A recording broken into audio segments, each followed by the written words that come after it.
Israel just assassinated one of Hamas's top leaders, Ismail Haniyeh, while he was in Iran. Here are 3 things you need to know. First, if anyone is still operating under the illusion that Israel wants peace, or that they're negotiating for a ceasefire in good faith, or that they actually care about whether or not they get their hostages back, you need to drop that immediately. Ismail Haniyeh was one of Hamas's lead negotiators in the ceasefire talks. Israel just killed him.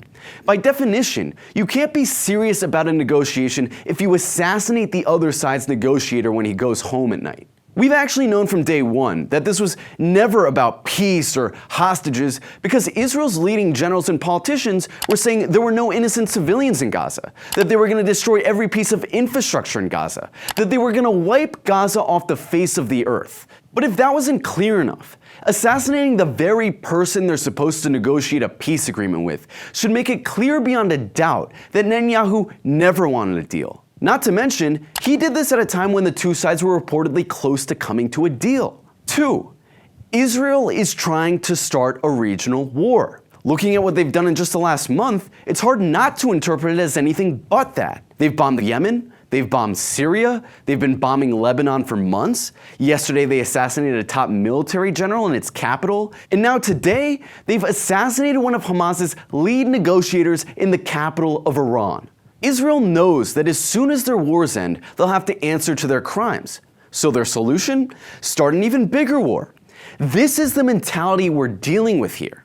And finally, this assassination shows that Israel still has no idea who they're fighting against. It's almost like Israel's fallen victim to its own propaganda.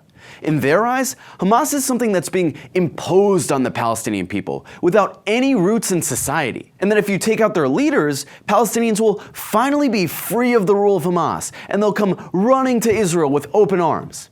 Hamas is a byproduct of Israel's occupation. Hamas is what you get when you commit genocide against an entire people, ethnically cleanse their land, build settlements on top of their graves, and then kill them when they speak out. If Israel thinks that killing Hamas's leaders will actually stop Hamas, all they need to do is think back to all the other times they assassinated leading members of Hamas. In 1996, Israel assassinated Hamas's military leader, Yahya Ayash.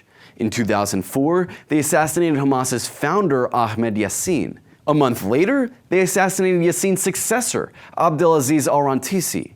In January of this year, they assassinated a senior Hamas official, Saleh al-Aruri. Did Hamas collapse after any one of these assassinations? Did it cease to exist? No. In fact, it probably just made people want to resist Israel even more. I want everyone to think back to Netanyahu's address to Congress a week ago.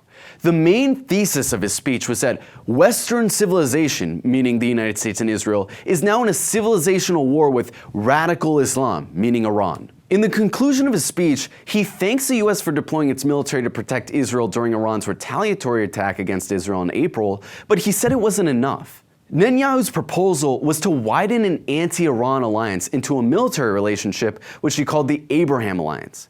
His parting message was this. My friends, if you remember one thing from the speech, remember this.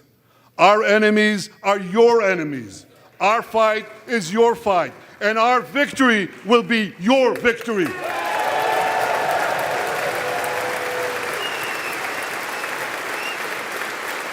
I want everyone to think about this very carefully. He says, Israel's enemies are our enemies. No, they are not.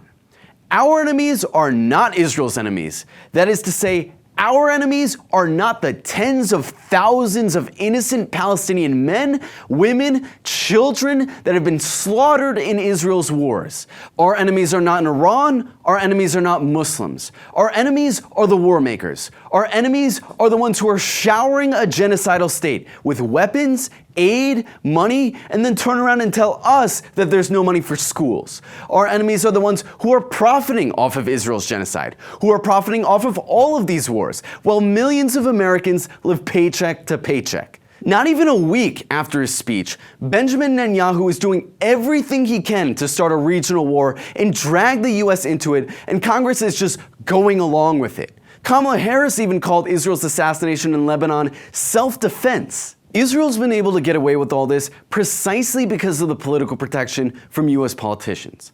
But just remember, That support is entirely contingent on how feasible they perceive supporting Israel to be. If politicians felt that the political price for supporting Israel was so great that it would cost them their careers or their rule, the relationship with Israel would stop overnight. So far, the movement for Palestine has undermined support for Israel to its lowest point ever. Now is not the time to stop.